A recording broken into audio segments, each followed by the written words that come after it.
Bonjour, aujourd'hui je vais vous parler de la gestion des impacts dans ADCOF, c'est-à-dire la représentation des étages supérieurs sur une vue en plan.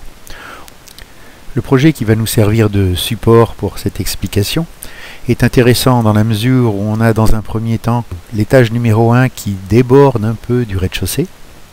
Et si on regarde sur la vue en plan, on s'aperçoit que non seulement l'étage déborde, mais en plus les porteurs de l'étage 1 ne sont pas en surplomb direct des porteurs du rez-de-chaussée. Ceci, on peut le vérifier en basculant du plan du rez-de-chaussée au plan du premier étage. On revient au rez-de-chaussée. On voit donc que sur cette vue en plan du rez-de-chaussée, les porteurs de l'étage supérieur sont matérialisés par des traits rouges en pointillés et des hachures de type Arsand de couleur cyan. Il est bien sûr possible de désactiver ces impacts en choisissant l'option défaut plutôt que défaut impact. Dans le cas présent, il reste quelques représentations qui semblent être des impacts supérieurs. On verra que c'est un choix du projeteur et qu'il n'en est rien. On peut également afficher ou masquer ces impacts à partir de la palette. Nous allons maintenant nous pencher sur la configuration de ces impacts. Donc pour cela, dans la palette, dans la zone fonctionnement, on a la partie configurer les impacts. Dans la boîte de dialogue qui s'ouvre, on voit que l'on peut régler le calque sur lequel ces impacts seront dessinés, gérer la couleur, le type de ligne, l'épaisseur éventuellement de la ligne. Et ce qu'on voit, c'est que les hachures sont ici dépendent du matériau. On voit ici que en dessous de 15 cm d'allège ou de seuil, l'impact ne sera pas représenté. On va maintenant sélectionner un élément impactant du rez-de-chaussée. Voilà, c'est fait. Si on regarde ses propriétés, on s'aperçoit que c'est un mur béton armé, qu'il est au premier étage, que cet élément impacte le rez-de-chaussée en suivant les règles d'impact par défaut. Et ce qui est important pour la suite, son matériau, c'est du béton armé.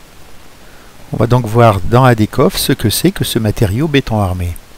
Donc on va dans les configurations des matériaux, on va choisir béton armé, et si on édite les propriétés, on s'aperçoit que les hachures de béton armé sur la vue en plan, il n'y en a pas. Que pour les impacts, il s'agit d'un motif Arsand, cyan, comme on l'avait vu précédemment. Et on a la possibilité aussi d'avoir des hachures différentes sur les coupes. On voit donc qu'en paramétrant correctement les matériaux et en raisonnant simplement de façon métier, on peut avoir une représentation différente à la fois des éléments de l'étage et des impacts de cet étage. On va s'intéresser maintenant à ces éléments qui ne disparaissent pas lorsqu'on demande à ne pas voir les impacts.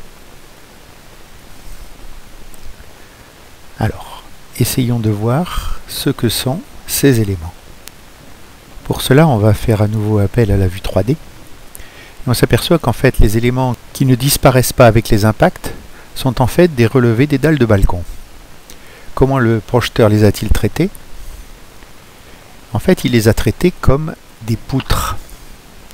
Ces poutres font partie de la famille des relevés et on peut noter ici qu'elles appartiennent, ces poutres, au rez-de-chaussée. Elles sont donc censées apparaître dans le plan du rez-de-chaussée. Et on peut noter que le calque de représentation ainsi que le type des hachures et le calque des hachures sont ici non accessibles, ce qui laisse supposer qu'ils ont été définis et verrouillés dans la famille relevée. Voyons donc dans les familles de poutres comment est définie cette famille relevée. Donc dans la boîte de dialogue, on voit bien que le calque est défini et verrouillé, de même que les hachures et leur calque.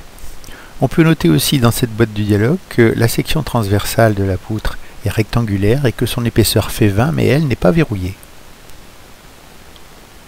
On va maintenant donc sélectionner cette poutre relevée pour aller voir ses caractéristiques dans la palette. Et ce qui m'intéresse dans le choix du projeteur d'avoir choisi d'en faire une poutre et de les placer au rez-de-chaussée, c'est que en fait la hauteur de la poutre est de 10 cm. Alors on peut se poser la question, pourquoi une poutre au rez-de-chaussée? Pourquoi n'avoir pas mis un muret qui aurait été à l'étage 1 et qui aurait fait 10 cm de hauteur? En fait c'est un choix du projeteur. Il a été choisi ici de faire des poutres en relevé plutôt que des murets.